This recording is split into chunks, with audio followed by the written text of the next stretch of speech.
Rasulullah sallallahu alaihi wasallam in this dunya mentioned Uthman fil Jannah,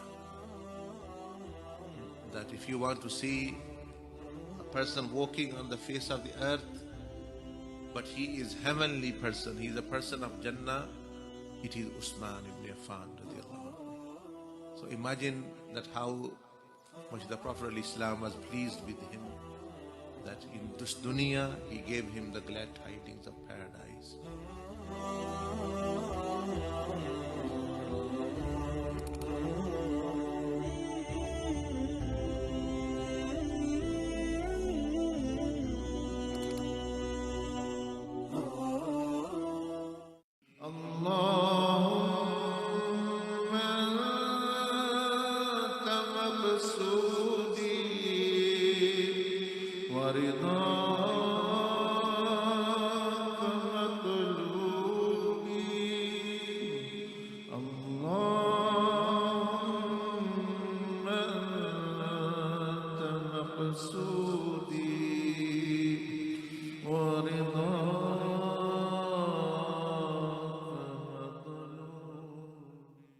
بسم الله الرحمن الرحيم.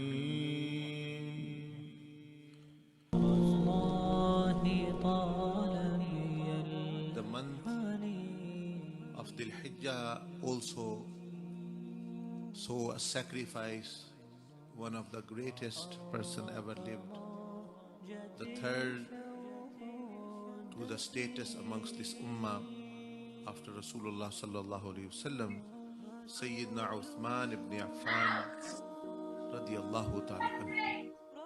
He radiyallahu anhu was martyred like Sayyidina Imam Hussein with zulm in Medina to Munawwara. He radiyallahu anhu was the youth, full age friend of the Prophet alayhi salatu wasalam. Rasulullah sallallahu alaihi wasallam's two daughters was married to him.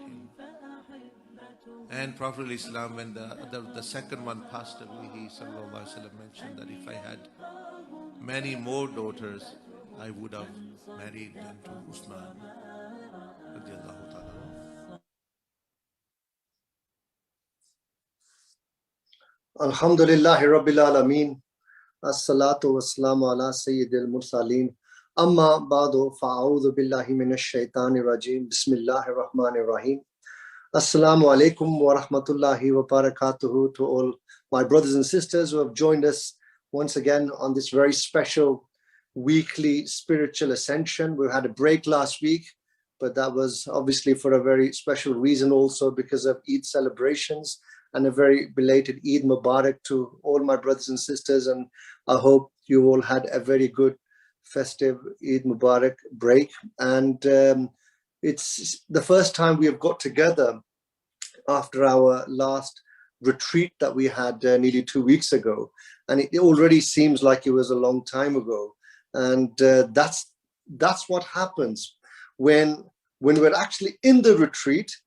We feel so spiritually high. And as soon as it finishes and we get back into the dunya, and just see for yourself how the dunya quickly pollutes us again and contaminates our minds and our hearts and completely brings that spiritual battery very, very low again. And this is what this weekly gathering is all about, where we help each other, in fact, to spiritually charge our batteries, our spiritual battery, because unlike just like the mobile phone, we have to charge that every single day. Otherwise, the phone goes dead. It's no different to ourselves. We also need to be charged every single day. If you don't have that spiritual connection and do any effort to spiritually recharge yourself, then very, very quickly you will not only fall into sin, but you will become very heedless and become entangled into the web of the dunya. And that is something that happens to all of us so easily. And that's why we always have to be on our guard. As I was getting ready for this online session, I remember when I was putting attar, perfume, and we were told many years ago that even when you're on your own and you are doing special majlis of this nature, you still apply perfume. As I've said, I'm completely on my own here. So what's the point of applying perfume? Even though majority of the times of the attar or the perfume that you apply upon yourself, you can never smell. After a while, you become just desensitized to it. And the reason is we are surrounded by malaika, special angels, who come to these special gatherings where Allah subhanahu wa ta'ala's name is being mentioned, and we are remembering Rasulullah sallallahu alaihi wasallam. And also it embeds another principle into our mind of the three keys. Allah subhanahu wa ta'ala is with me, Allah is watching me, Allah is hearing me. So that's why we need to act, not only just paraphrase these in words like a parrot, but you have to really take that on board and get that entrenched into your mind, that you are never ever on your own. We are always surrounded by angels. We are always, first and foremost, Allah subhanahu wa ta'ala is with us.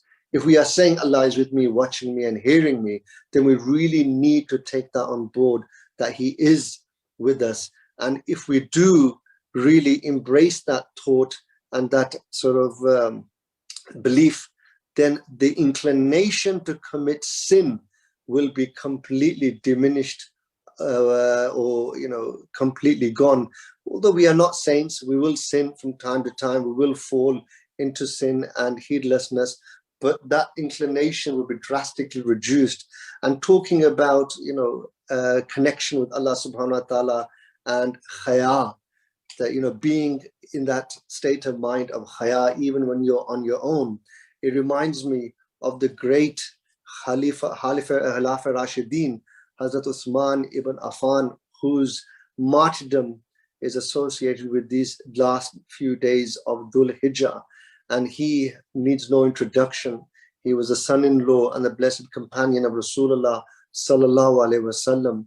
He was a very sincere, a very, very, a person of great haya, as mentioned by Rasulullah sallallahu alaihi wasallam, that even Rasulullah sallallahu alaihi wasallam used to do haya from this blessed companion, and in their presence especially. And they were a very rich merchant. And it tells you also that, whilst these blessed companions and blessed personalities had a very high spiritual rank, they were also, very engaged with the dunya as well, in terms of their trade, in terms of their business. As I mentioned, this was a very, very rich, blessed companion. They used to do a business in the cloth business, or a cloth merchant. And that is a lesson for us as well, that many people have this misconception that for me to be pious, for me to be a friend of Allah subhanahu wa ta'ala, I need to withdraw from the dunya and maybe go and sit in isolation in the cave or even in the masjid, as in this day and age, our cave would be the masjid. Then I would need to cut my interaction and association with the dunya. That is not the case, as our blessed teacher Shaykh Ahmad Dabag has taught us. What is taught to you, especially on this Tareeqah Muhammadiyah, is how to take the dunya. We don't take people out of the dunya, we take the dunya out of their heart. And that is a very important distinction that we have to bear in mind. And once you are able to do that, then even life itself will become easier. The journey itself will be more easier to endure, because you will not have that love of the dunya in your heart as much as many people do. And that's why we suffer from depression and stress, anxieties, because of our love of the dunya. And the whole purpose is for our blessed Mashaykh to take the love of the dunya out of our heart and to help recharge our battery. I would like to hand over to Ustad Sajid, who is waiting patiently online to lead the session for tonight. Over to Ustad Sajid. Assalamu alaikum wa rahmatullah. Bismillahirrahmanirrahim. Alhamdulillah Rabbil Alameen. Allahumma salli ala Sayyidina Muhammadin Nabiyil Ummi wa ala alihi wa sallam. Allahumma ya Rabbi bijahi Sayyidina Muhammad ibn Abdullah sallallahu alaihi wasallam. Ijma bayni wa bayna Sayyidina Muhammad ibn Abdullah fi dunya qabla al-akhirah. Assalamu alaikum wa rahmatullahi wa barakatuh. Welcome to everybody on Zoom, Facebook, YouTube. Alhamdulillah. Thank you for the seer and introduction to the retreat by Ustad Zafar, and we welcome everybody who's joined. And just before we go into the spiritual ascent and go into the Lataif cleansing, just to welcome all those who are new and recently attended the Hajj retreat. So we're going to keep this session fairly general, so particularly for the ones who are new and the ones who've attended one or two retreats. So whichever retreat you've attended, you can still practice that one, or just as we've said in the retreat, just go with the flow. Just a reminder to myself, and really to myself first, is if we want to benefit from the spiritual world and we ultimately want to become spiritual people, this seeing and tasting, yes, it will refresh your iman, it will give you the sohbah of the righteous and the pious, but the real deal, the real effort is not just coming to these sessions, it's really being steadfast on your journey to the path of Allah subhanahu wa ta'ala, that project managed way of bridging the two mountains, purifying the body, mind and heart. And a lot of this exercises that you do, when I say exercises, the zikr, the muraqabahs, is bringing you into that self-awareness, that self-reflection, that self-discovery of yourself, understanding, being aware, not being a dead body, not spending your morning to evening like a zombie, get up, eat, breakfast, work, come, but being a very self-aware, self-conscious human being, and vibrating at even higher level, because you are enlightened by this path, enlightened as being the ummati of the Prophet Muhammad sallallahu alaihi wasallam. Now, with that in mind, because what it does, this refreshing, this self-reflecting, because the course of the self-purification does that for you. The muraqabah is not just an exercise of just doing and ticking a box. Even that's there to help you break certain habits. But what you're doing, as mentioned, is becoming very self-aware.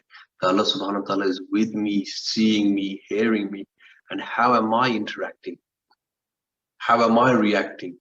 And particularly for those who are on the path and who have responsibilities, your journey will be accelerated by your own brothers and sisters. There's many opportunities within this path to help creation, help convey the message. Each and every one of you have got certain strengths that you can help and utilize for the benefit of the message. But don't be fooled if during that process you come across obstacles, difficulties. But really what you do when that happens, you look at the inward. give you a little bit of an example, because what happens is this path and this interaction with each other, activities, doing the work on this path here, will open up and expose you of your spiritual illnesses, my spiritual illnesses. And if, let's just take an example, as you go through the path, you learn the art of positive thinking good of each other, the sunnah of thinking good, making excuses for your brothers and your sisters.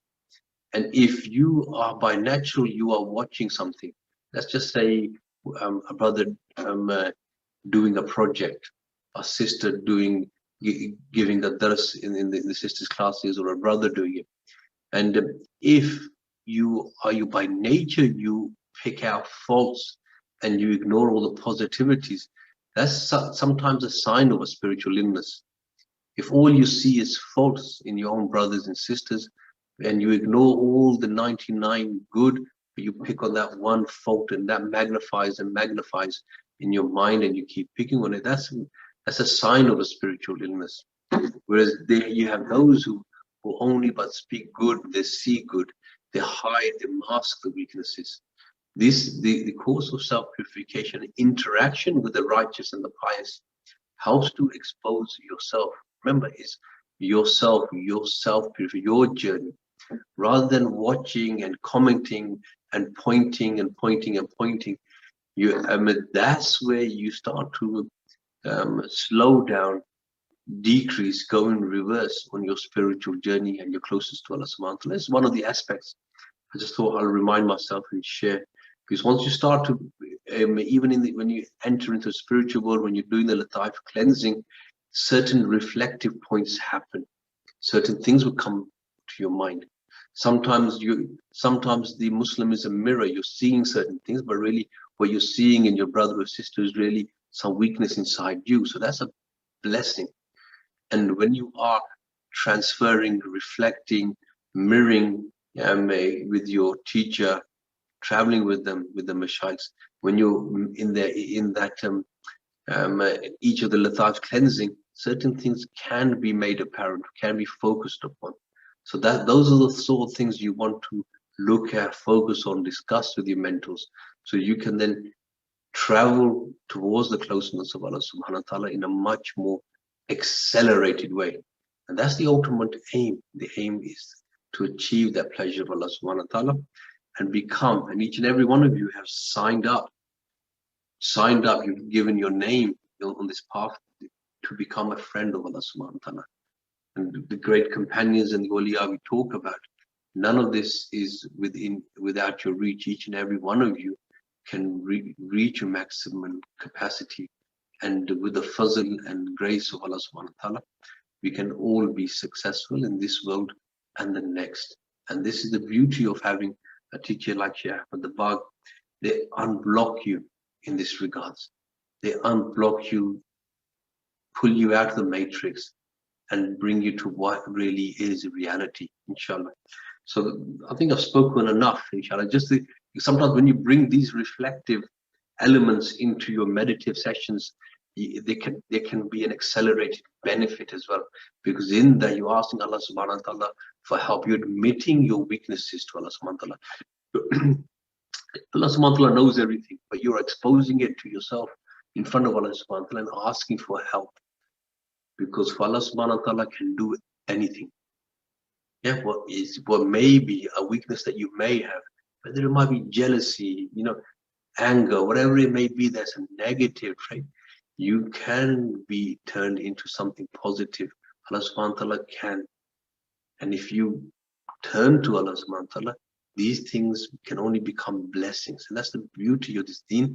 That's the beauty of the system Allah subhanahu wa ta'ala has given us, shown to us by the Prophet Muhammad sallallahu alaihi wasallam, and reminded to us by our blessed teacher Shaykh Ahmad Dabagh in a very systematic way, and put us all together ultimately to help each other to achieve that shared goal, inshallah. So with that now, I'd like to go into the meditative session now. So get comfortable, inshallah, get comfortable. I'll turn my video off. The team will Yes, let's change the screen, mashallah. So start to refresh yourselves now. Refresh your intentions. Don't beat yourself up, oh, my intentions was something else. The beauty of this deen and the beauty of the system Allah subhanahu wa ta'ala has given us, you can, but a moment, just focus, refresh Allah. We are here for your pleasure. For Allah subhanahu wa ta'ala's sake, come into that presence. Allah subhanahu wa ta'ala is with me, seeing me, hearing me. Allah Azza wa Jal is with me, is with us, seeing us, is hearing us.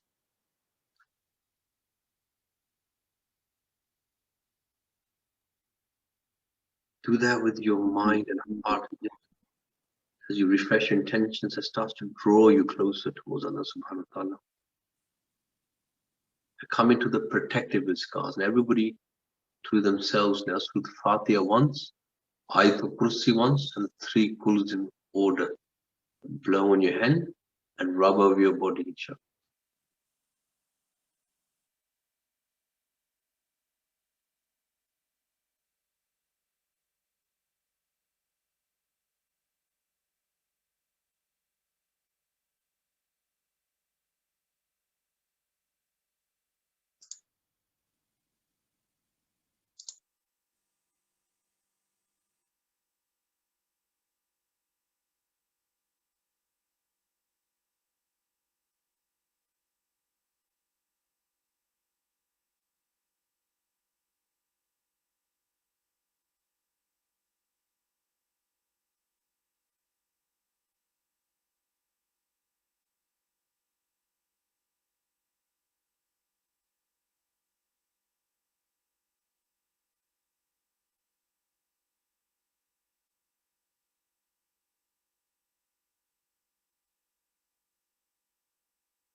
Now come into the 3 mindsets: humbleness, gratitude, and trust in Allah subhanahu wa ta'ala. Anything that brings you into a state of humbleness, remember your sins.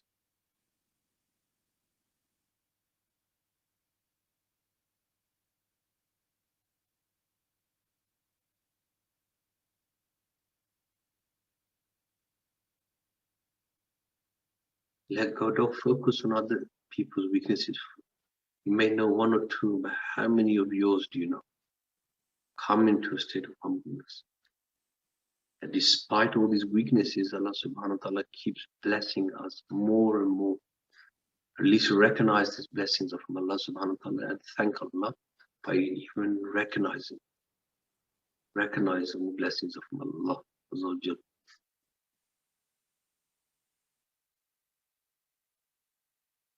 To trust in Allah subhanahu wa ta'ala on this journey, but ultimately on the journey to Allah subhanahu wa ta'ala's pleasure and closeness, rely on Allah Azza wa Jal.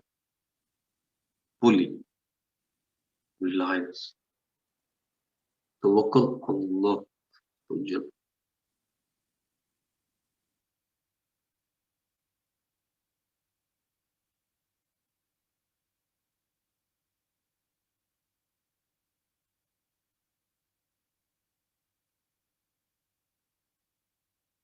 And then begin your starting amals to yourself now.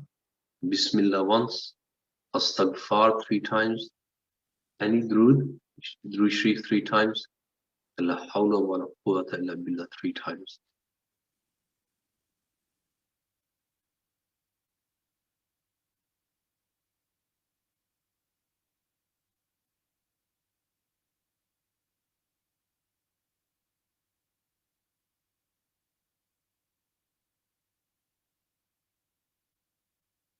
And refresh that Allah Azza wa Jal is with me, seeing me, hearing me. As you do that, imagine the beautiful name of Allah Azza wa Jal is in white color above your head, full of nur, illuminating everything around you. Nuri nur, everywhere. As you keep refreshing 3 keys and brighter and brighter, the name of Allah subhanahu wa ta'ala, and the nur from it emanating brighter and brighter.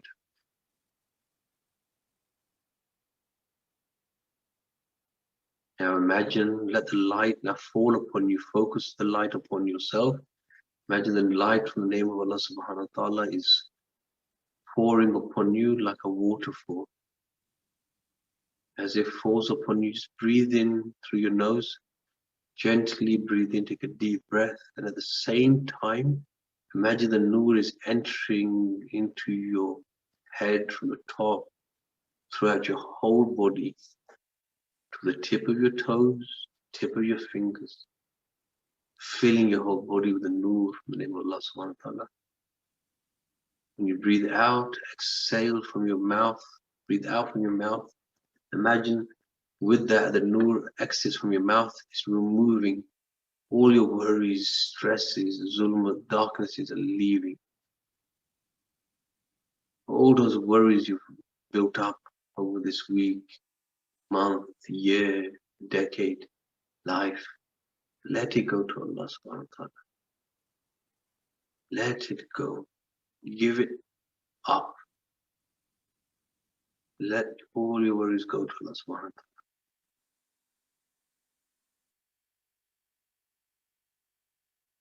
All your anxious anxieties, let it go. Worries, hand it over. Long deep breaths, breathe in, let the nur enter throughout your whole body.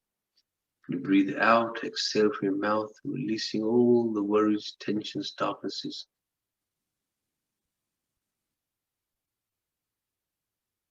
Long, deep, steady breath.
Refresh the presence. Also, Jal is with me, seeing me, hearing me. And we're going to focus now on the individual cleansing of the spiritual center. Now imagine the beautiful name of Allah Azza wa Jalla above you is in red color, emanating red nur. And focus on the cleansing of the red spiritual center located below the navel. Breathe in the red nur from into your nose. Let it travel down to the red spiritual center below your navel. When you breathe out, the light exits from behind the spiritual center, energizing and cleansing the red spiritual center located below the navel. Red navel, red below the navel. Long, deep, steady breaths.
refresh the presence.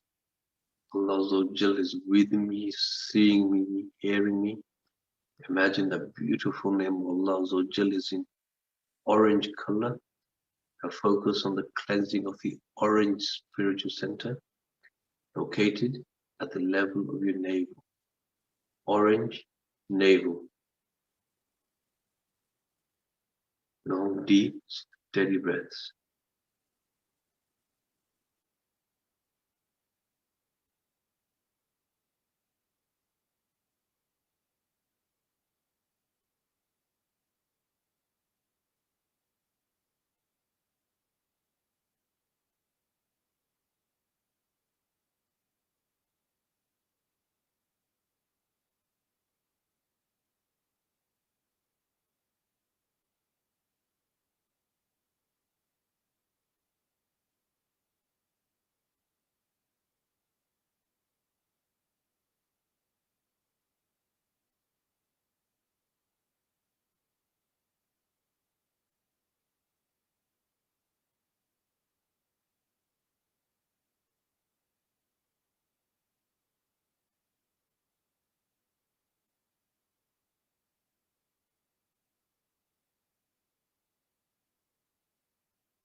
Can you refresh the presence?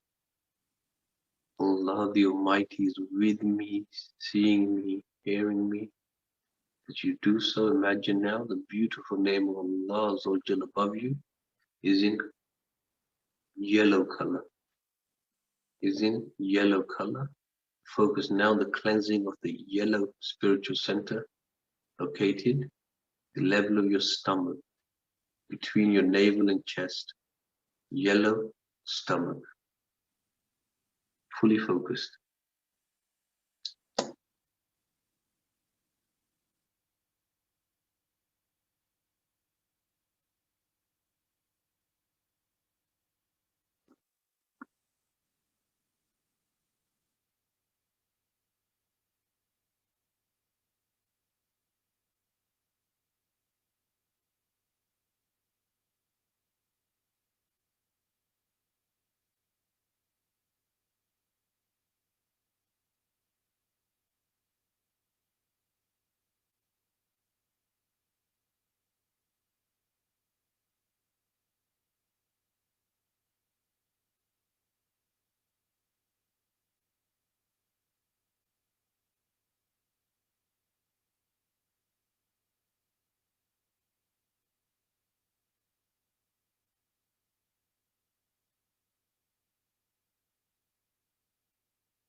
Again, refresh the presence.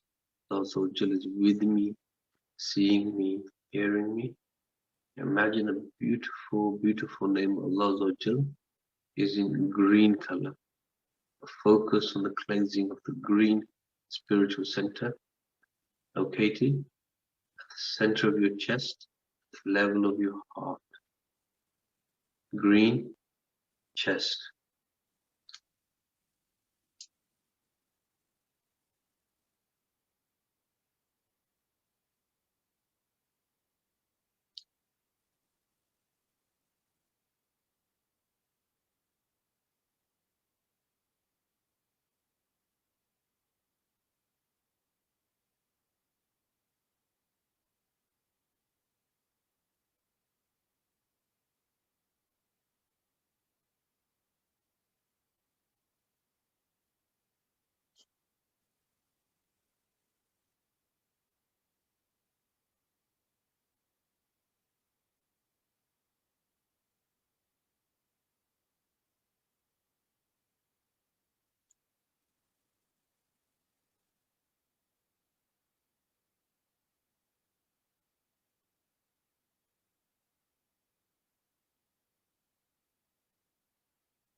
and refresh the presence. Allah Azza is with me, seeing me, hearing me. Imagine now the beautiful name Allah Azza is in light blue color. Light blue. Focus now on the cleansing of the light blue spiritual center at the level of your throat. Light blue throat.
Again, now refresh the presence.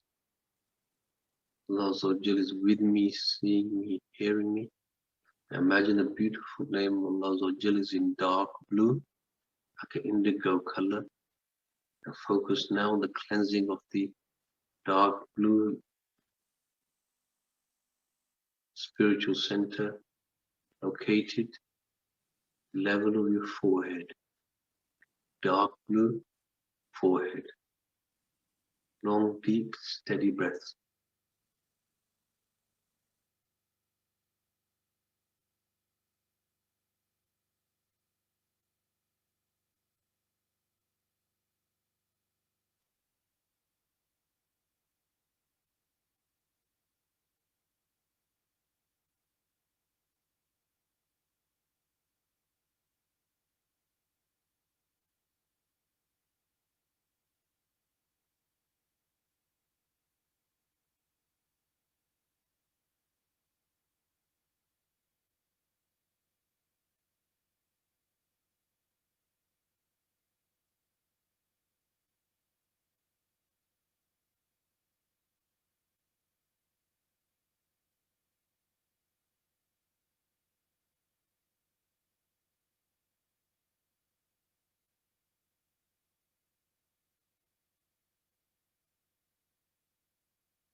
Again, refresh the presence.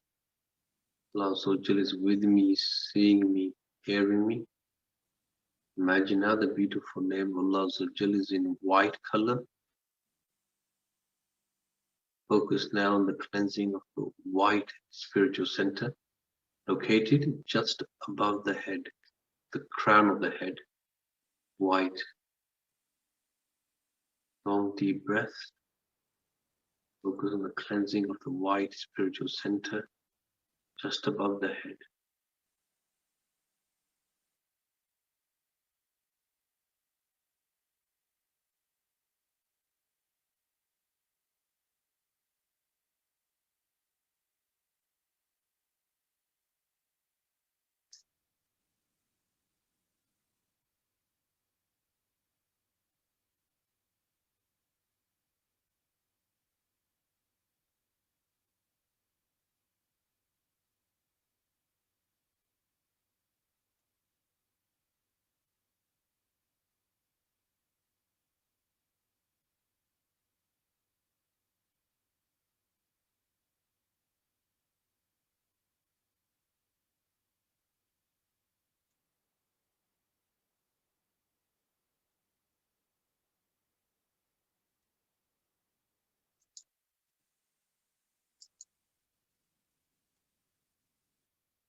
Again, refresh the presence. Allah the Almighty is with me, seeing me, hearing me. Beautiful name of Allah is in white color, remains in white. This time, just as we did at the beginning, the nur falls upon you. The name of Allah like a waterfall, energizing, cleansing all of your spiritual centers and throughout your whole body. Breathe in, the nur enter from the top of your head, top of the white spiritual center throughout all your body, all your spiritual centers at once. And you breathe out, let the energy come up and down your body, energizing all the spiritual centers.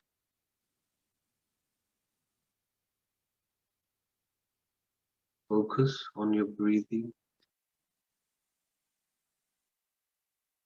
Then with every breath, let your body get lighter and lighter. Let your body disintegrate and disappear. Imagine now your feet have disappeared. Legs, your torso, your body, your arms, your head, all your body has now disappeared. Just your breath, spirit, and spiritual centers remain. Keep the breathing deep and steady. And one by one, let go of your spiritual centers. Imagine they disappear, starting with the red, gone, orange, gone, yellow, finished, green, gone, light blue, dark blue, white, all of your major spiritual centers, all of your spiritual centers have disappeared. Just your breath and spirit remain. Keep relaxed, keep the focus. Now imagine in front of you is a mirror copy of yourself, or even a spiritual outline of yourself, like a white outline. This will be your spiritual body, your mode of travel in the spiritual world. And bring that thought and imagination into your mind. And get ready to transfer your spirit into your spiritual body. Sometimes referred to as a golden breath. In your own time now, blow your spirit out into your spiritual body.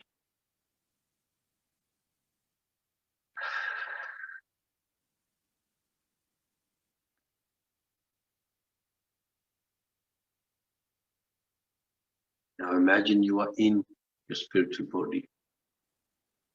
If you haven't done so, make the intentions, do the golden breath transfer. Once done, that's it. Forget about everything else. Now imagine, think, believe you are now in your spiritual body. Just refresh that presence, just calm everything down. Allah Azza wa Jal is with me, seeing me, hearing me. And then reflect, connect, think of your teacher. Think of the spiritual teacher, the teacher Shaykh Ahmad Tabaq, the teacher and master of this spiritual path. As you think of them, your light, your spirit connects with their spirit. Imagine they are sitting in front of you. They are mirroring you, you are mirroring them. Hold that thought, hold that presence, and let the light from them enter your spirit, and let it connect, let it flow, let it exchange, benefit from their presence and the anwar around them in the presence of Allah Azza wa Jal.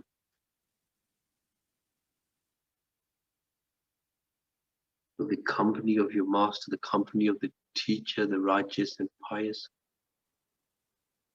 benefits you, and the self-reflection, self-analysis, self-awareness of yourself can accelerate through the light of the teacher.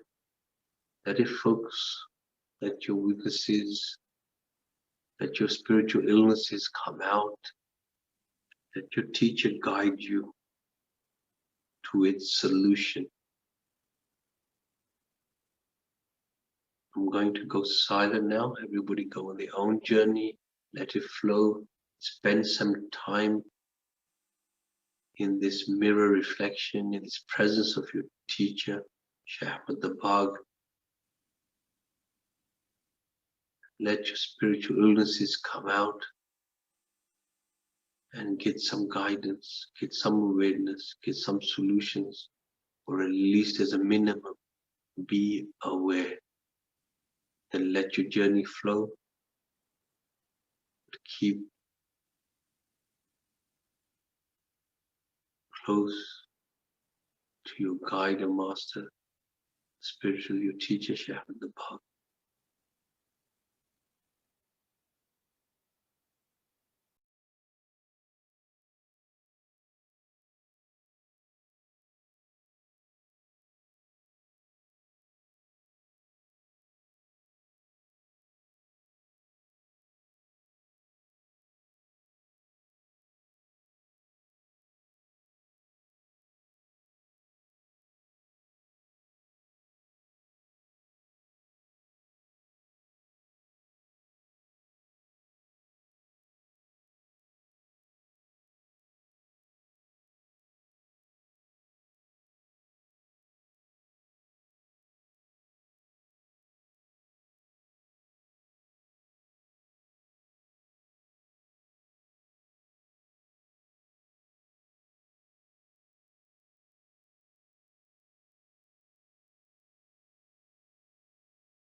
اللهم صل على سيدنا محمد النبي الأمي وعلى آله وصحبه وسلم.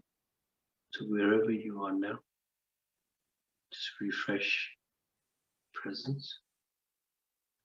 Bring truth in your heart and mind. And slowly, with the greatest respect, the thoughts start to come back, inshallah.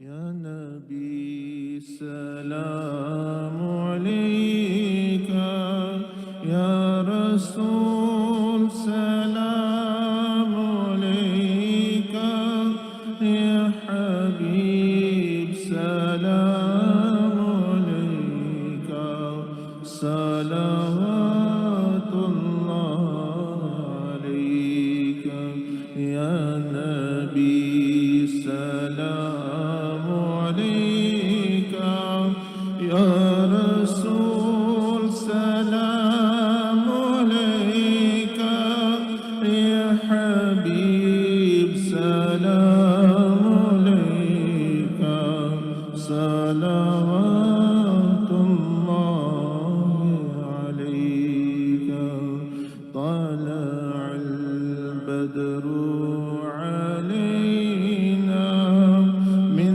ثنية الوداع وجب الشكر علينا ما دعا لله داعي يا نبي سلام عليك رسول سلام عليك يا حبيب سلام عليك صلوات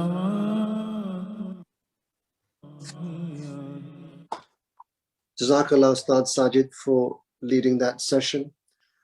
Now it's your turn to give us your feedback, any questions that you may have that you would like to ask, any obstacles, problems that you want to discuss in relation to the muraqabah that we have just had. And I know there's some new people here who are with us from the retreat who may be joining us today for the first time for this Thursday session.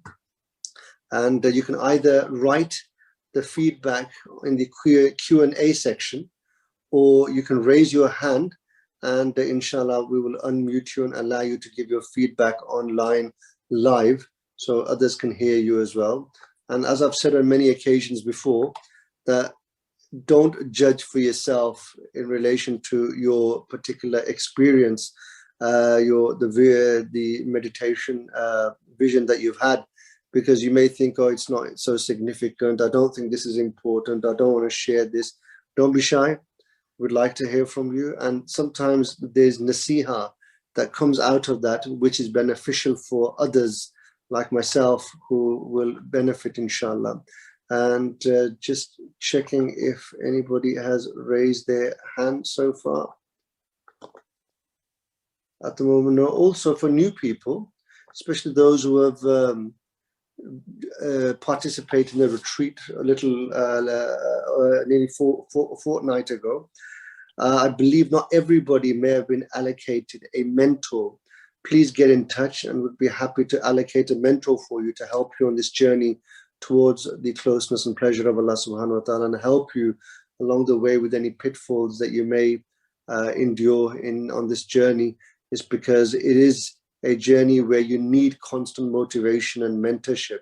So do by all means get in touch so we can allocate a mentor for you. I have a hand shown up for Brother Abdul Basit. Brother Abdul Basit, if you are ready, please say your salams and continue. Assalamu alaikum wa rahmatullahi wa barakatuh. Can you hear me? Wa alaikum salam wa rahmatullahi wa barakatuh. Yes, please continue. So, following the transfer, I transferred in my own spiritual body, presented my salam to the teacher, and I presented all my spiritual illnesses to them. And I have my own issues, I have family related, and so on. So, and my concern is, how do I deal with all these? And after some time, I realize the power of La hawla wa la quwwata illa billah.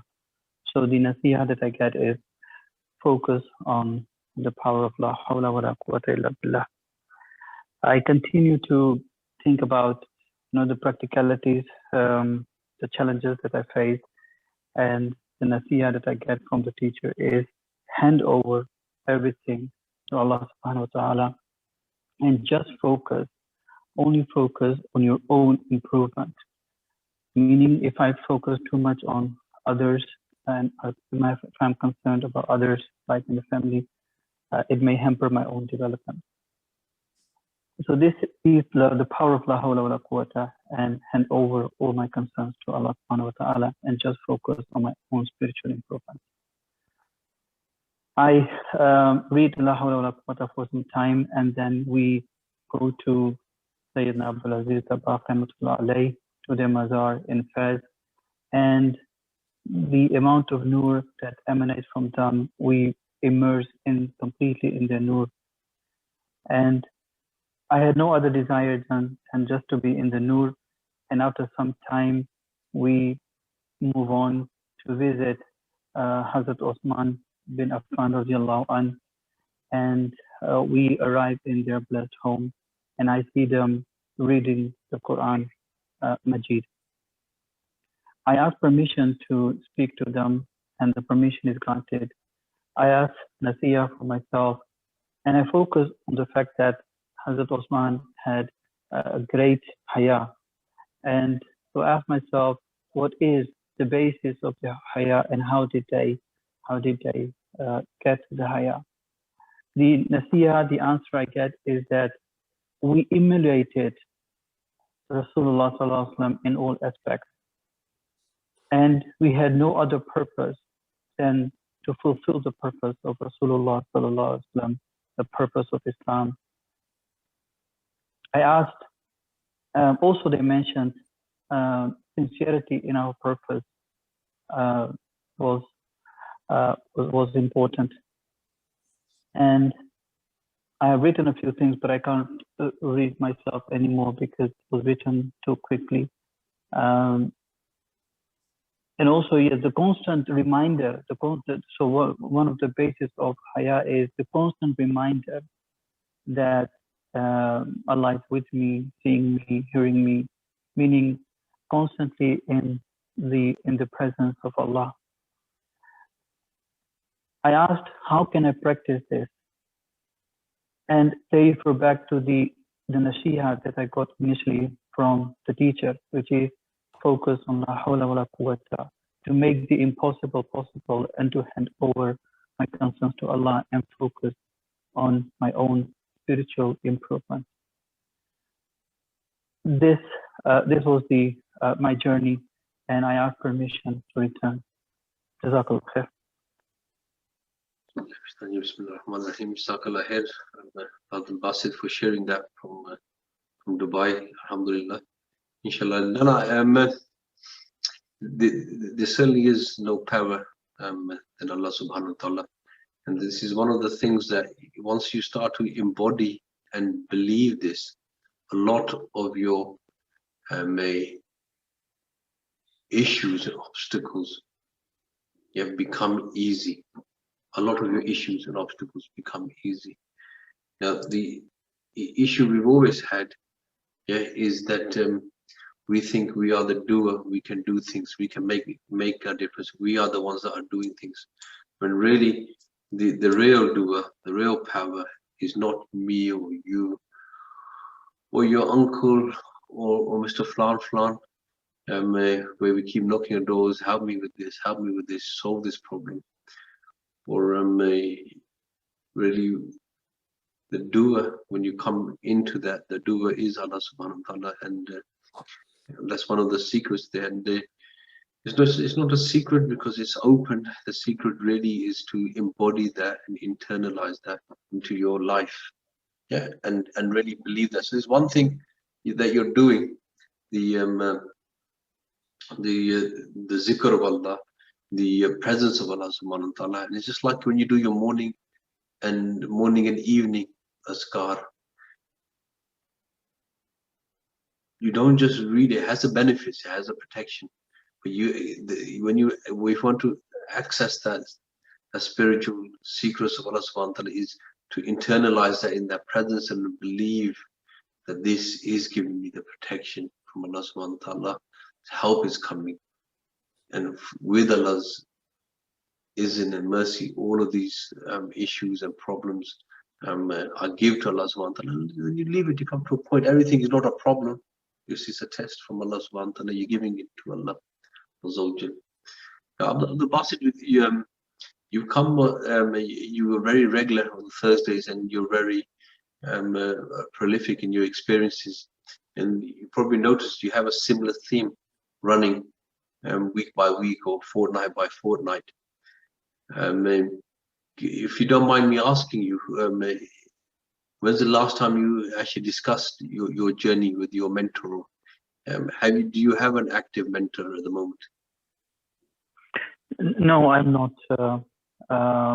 connected at the moment to any mentor. I think I need to do that. So I think from before and from the various ustads that you relate, they've given you that advice, and you want to come out of this circle, which you can circle of because the mashayikhs are there praying for you, wanting to help you, and the Nasir is pushing you towards your spiritual progression and unblocking these methods. Sometimes these methods you can't really discuss on a public forum, on a thirst builder forum, on a motivational forum, where you can have that connection. Really, what your mentors or the mentors are doing, they're assisting your teacher, Shaykh Ahmed Dabaq. So they have that light and that connection. The ones who have been given this permission. So when you consult them like you're consulting the teacher. And again, remember, if there's anything they can't help you with or they don't know, they will consult each other, and they will be in the consultation of the teacher. So this unblocking, I think you need to make that. If you haven't, like you just mentioned, got an assigned mentor, let me see if there's any administrators on the panel. So if I could ask like Haji Gulfam and Brother Zafar, to highlight this to the Dawa panel and the teachers panel, so they can do mashra amongst themselves, and then somebody will be in touch with you. If they haven't, you can message any one of us directly. So we'll give them by the end of the weekend. We'll have somebody contact you and have somebody fully assigned to you. Is that Right. Is that okay? Yes, that's definitely okay. I appreciate it. Jazakallah. And then fully engage with them. And once they made that connection, is for you to keep in touch and update. And then you see, and we will also see some of the changes that happen as you develop spiritually, and your spiritual experiences will then go to a different wavelength, inshallah. Okay. Inshallah. For sharing your life. Jazakallah, Brother Abdul Basit. While I read the next one, if Ustad Sajid, if you look at your private messages, please. There's a private message for yourself. Anonymous attendee, although they wrote, it's a sister. Assalamu alaikum, transferred to a masjid with a white dome. I sat down and watched people enter the masjid like it was played in fast mode. I began to build outside the masjid using boards and try to copy the masjid across from me, making a smaller model. Afterwards, I saw a light and I transferred onto a big rock at the edge of a mountain. We began to pray. After we went away on some black horses and traveled towards the sunset, and the journey ended after. Over to yourself, Ustad Sajid.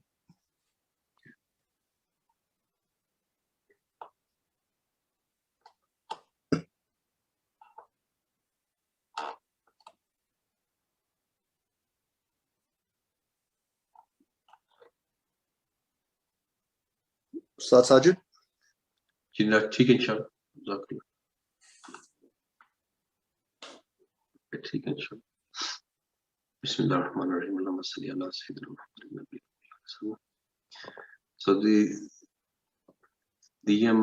message here really for the sister is to you have the model of the masjid, if you like, represents the house of Allah subhanahu wa ta'ala, is something that's alive. Okay?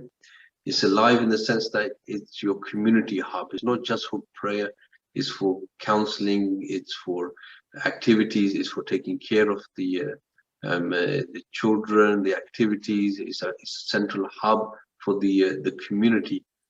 And sometimes it may be that you have, Allah knows best, you have this yearning inside yourself to benefit the community, benefit people around you, to find your sense of purpose, and you don't know where to begin or where to start.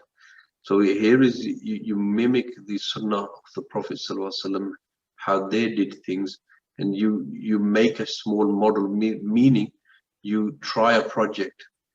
Yeah, don't think about everything. Try a small project, whether it's to deal with your street, deal with your own family members, or help in a small aspect, and then you see how successful that is, and then you build on a larger scale. Sometimes what happens is we want to change the world.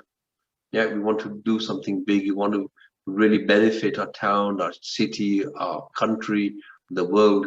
Whereas here you start off with brick by brick.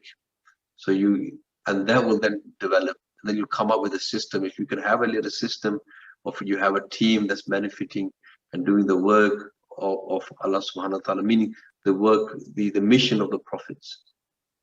Yeah, which is a holistic mission, benefiting your community. This deen is alive, this Islam is alive. It's not just for the house. The women are not kept aside. The men don't just hide themselves in the masjid. You're supposed to become a beneficial member of society and add value and help, because all of this thing starts to draw you closer to Allah subhanahu wa ta'ala.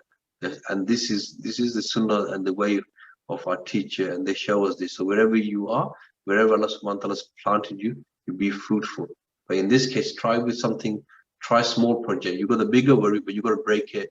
You got to break it down bit by bit. You know, like the English, the Western concept goes, how do you eat an elephant? When you think about it, digest that with the whole American. So the idea there is cut it up in small pieces. So you break it down, deal with it bit by bit, and then before you know it, you will be making a big difference, and you will be inspiring others, which then makes a bigger difference in your community, in your location, in your county, your country, and then the whole world, inshallah. Jazakallah khair. Jazakallah, Ustad Sajid. The next one is again sent in a Q&A section from Azima. Assalamu alaikum wa rahmatullahi wa barakatuh. After transfer, I met our teacher. I asked for nasiha. They said, whatever difficulty you face in life, take them lightly like a balloon, which looks big, but it's very light. Second thing they mentioned is keep coming behind me, follow me, it will bring success. Sayyidi Abdulaziz Dabag advised me, if you do something you are not sure of, ask yourself, would my teacher do it? If the answer is yes, do it, otherwise don't. Then we were in the presence of our beloved Prophet sallallahu alaihi wasallam. They said, look, Usman ibn Affan was a Sahabi. My son-in-law is a Khalifa of his time, best of the people, but people still martyred them. This dunya will never give you rewards of your goodness. It's the akhirah that you should work for. Alhamdulillah, share this experience for all the brothers and sisters' benefit. Jazakallah khair. MashaAllah. Thank you, Sister Azima, for sharing that. That's the beauty of the spiritual ascent. It gives you hope. It puts life, it puts your internal struggles, your family struggles, your personal struggles into a greater perspective. And then it gives you the example of it. And this is what ad-Din does. This is where the reflection comes. This is where the meditative sessions help. and really help to understand and learn deeper from the lives of the companions, lives of the awliya, and it puts it in perspective. And when the princes of Jannah, when you think of Karbala, when you think of the tests and the trials that the family of the Prophet ﷺ, the Ahl Bayt went through, it brings all your problems to nothing. When you think of what they went through, it brings that reality, that perspective. Because sometimes we have this, yes, certain problems. A lot of it, yes, can be various reasons. Can be a drawing closer to something. Can be a punishment. Can be something else. And there's a whole nasiyah about this from the teacher. But ultimately,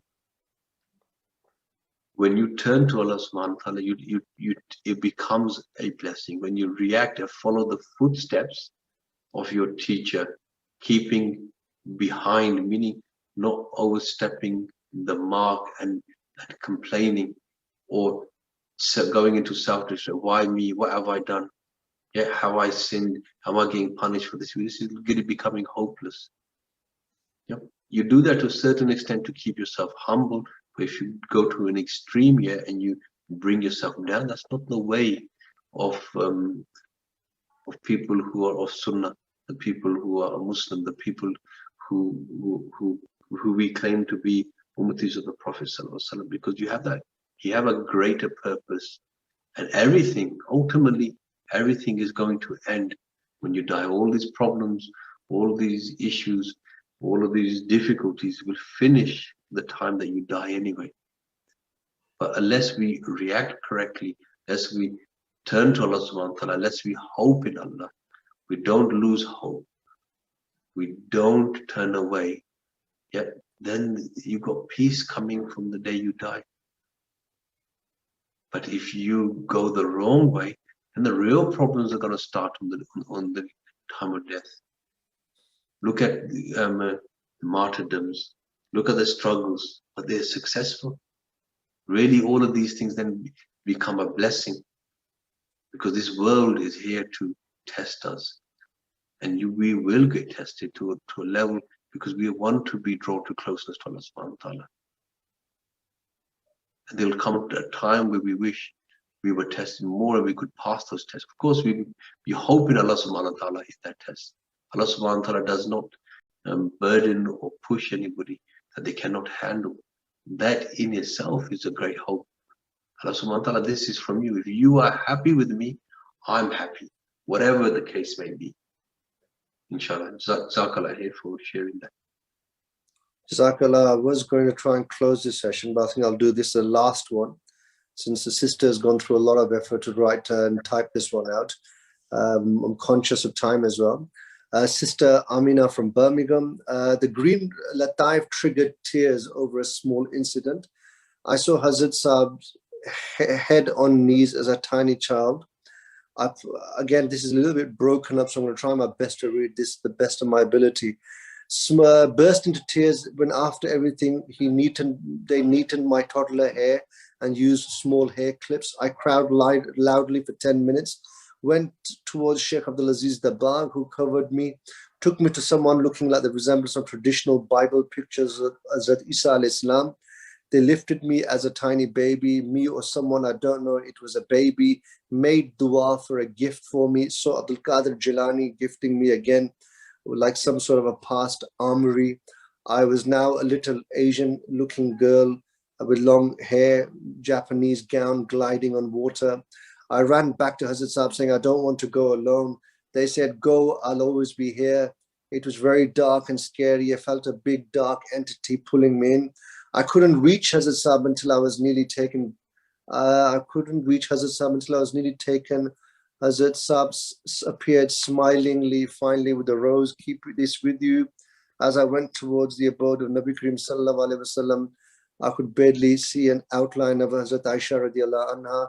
I was asking them why I couldn't see her, where she gave me nasiha, and she slowly became clearer. The image was of a European looking person with lighter hair, like the biblical paintings. I kissed her hand, which had a ring, and I then returned back. I hope I read that correctly. Over to yourself, Ustad Sajid. Inshallah, we'll try our best. You're always welcome to feedback live if you want to, inshallah. But in short, in summary, what you are describing is seeing your spiritual birth and somewhat development. So when you see yourself as a child, you see yourself being comforted by your teacher as a child. It shows one, what your spiritual age is. So there's one is your physical age, and when you see yourself in the spiritual world, you see yourself as a child or a baby. In the case, it shows two things: what your spiritual age is, and this, in your case, second thing is your acceptance, the acceptance from the teacher and the awliya, and so you've been accepted towards the path of Allah Subhanahu wa Taala under the guidance of your teacher and the mashayikh. So you stay in that guidance; they will develop you. Yes, you will be excited, you will have tests and tribulations throughout the path, but keep in the shade of your teacher, keep in the guidance of your teacher, meaning their teachings, and keep coming back here, and then you will spiritually develop. At the moment, you are being attracted by some of these spiritual experiences, the emotional states. This is a good thing. This is showing you that you are making that spiritual attachment, that spiritual connection. You have been accepted. So this will give you reassurance. Really, now's the time now to accelerate in your commitment, in your focus, in your helping yourself on this path of Allah Subhanahu wa Ta'ala. This is now, when you have this level of acceptance, now you need to do that. They say that Qurbani of all other teachers, and just focus on that one, focusing on the teachings, and then you'll even see yourself spiritually develop as you enter in the spiritual world. And if you get that self-reflection or seeing what you look like in the spiritual world, you'll see yourself growing. But to grow, you need to stay in the shade and the teachings of your teacher, and keep in the shade of the sunnah. And any difficulties, and if you ever get distracted, come back. So utilize this as a motivation. Keep connected with the gatherings of light, like these Thursday gatherings, and the gatherings of Nasiyah, general Nasiyah, they do on the Fridays and the Mondays. And Allah Subhanahu wa Ta'ala will accelerate your spiritual progress, and may Allah Subhanahu wa Ta'ala make it easy for you. This is a glad tiding of acceptance, and a glad tiding that you can spiritually develop as long as you stay in the tutorship and the teaching and the shade of your teacher, Shaykh with the Bagh, inshallah. Jazakallah for that. Jazakallah for each and every single one of you who joined us today, and for those of you especially who have given us feedback. And time is critical. We are now racing fast towards Maghrib Salah. So we're going to close this session now. But just a reminder for those of you who still have not been allocated a mentor, please get in touch. And from the conversation earlier, we have Brother Abdul Basit, even people who have been with us for quite a while. It may be a good suggestion for them to get a mentor assigned to them. Because what happens is that people have sometimes on this journey for a very long time, and they think that they need to report directly to our honorable and blessed teacher, Shaykh Ahmad Dabbar, but because they are no longer so physically available, as in due to their international Dawah work, and then people stop updating and actively have some sort of a mentorship program. But that's why we have many brothers now who are fully trained up to be able to offer that mentorship. So please do come forward, and don't be shy, and get an active mentor allocated to yourself. Inshallah ta'ala, speak to you all and see you all next week. For now, it's Assalamu alaikum wa rahmatullahi wa barakatuh from me. Subhanakallah wa bihamdika. Ashhadu an la ilaha illa anta astaghfiruka wa atubu ilayk.